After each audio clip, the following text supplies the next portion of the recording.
Welcome to waterfowl heaven. If there's any place in the world that might qualify to be called that, it's probably this place, right here in North Carolina. At this extraordinary spot in Scotland Neck, Mike and Allie Lubbock, their son Brent, and their staff have created, if not a waterfowl heaven, then something that comes mighty close.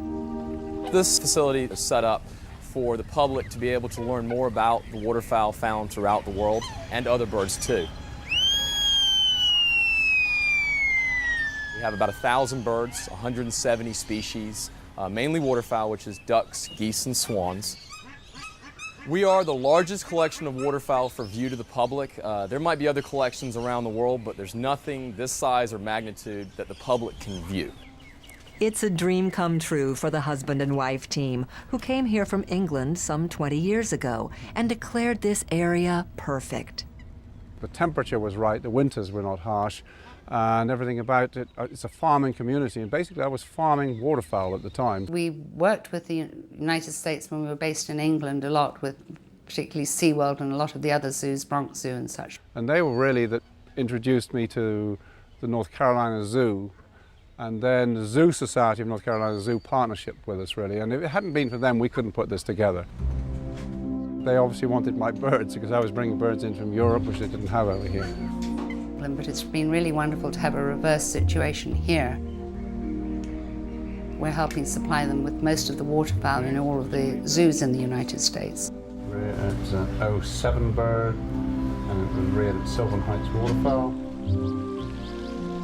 Mike and his wife Allie both arrived here with considerable aviculture experience, most notably deep expertise in the breeding of endangered waterfowl.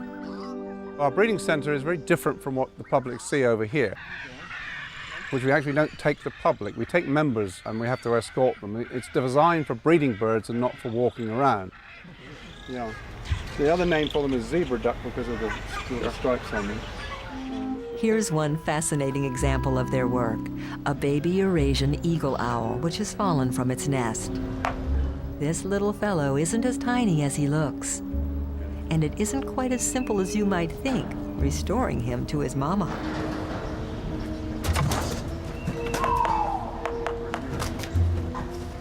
Everybody stay still, please.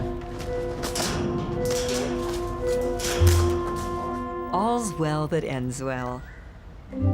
Breeding birds is all about new beginnings,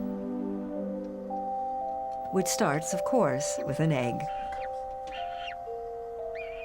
And what's fascinating is that the first step in the incubation of a rare waterfowl egg is to stick it under a local garden variety chicken for a while. We actually find that birds are better at starting the eggs off or sitting on the eggs than using incubators from day one. They come out for 25 minutes, they feed, go to the toilet, have something to drink, and we check the duck eggs. And what I do is I shine a light through. What I'm looking for is fertility. Any bad eggs have to come out. So otherwise it'll make all the other eggs go bad. This one actually started, but it went off. It didn't get any further. So I'll have to take that one out. So now they had their break, it's time for them to go back to work. So the eggs will stay under here for about 18 days before they move into the incubator room. In the very early days when I first got into waterfowl, birds were caught out of the wild and brought back into captivity. Well, those birds had that migratory instinct, so that when the breeding season came, they wanted to go back up north. They were never very settled. Okay. Well, I pioneered collecting waterfowl eggs. You go out to the wild and you collect 2 eggs from a clutch, so you're not actually hurting the birds because the clutch is 10 eggs. You bring the eggs back into a captive situation and you rear them, and then they don't know any different, really. And this helped us tremendously for breeding these birds in the future. Because we keep quite a few birds together, not all of them are allowed to rear their own young. But some of the swans and some of the geese are allowed to rear their youngsters because they're very good parents.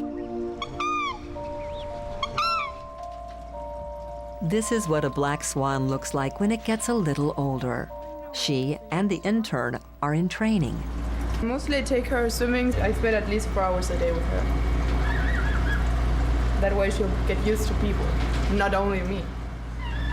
You're getting too big, aren't you? Without the help of this intern and young volunteers, Sylvan Heights Waterfowl Park and Eco Center wouldn't be nearly as successful.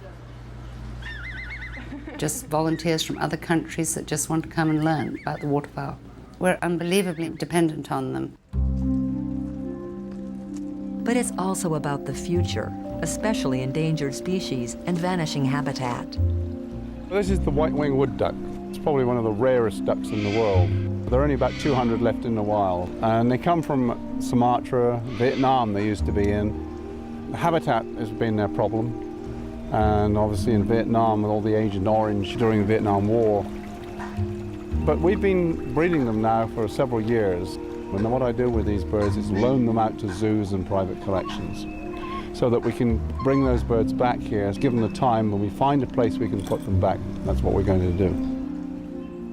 You might say that this place is for the birds. All shapes, sizes, colors, and degrees of cuteness. From cartoon ducks to show-off peacocks, flamingos straight from a postcard, and just about everything in between. And doesn't it seem that that's the way it should be for a place that could easily be called waterfowl heaven?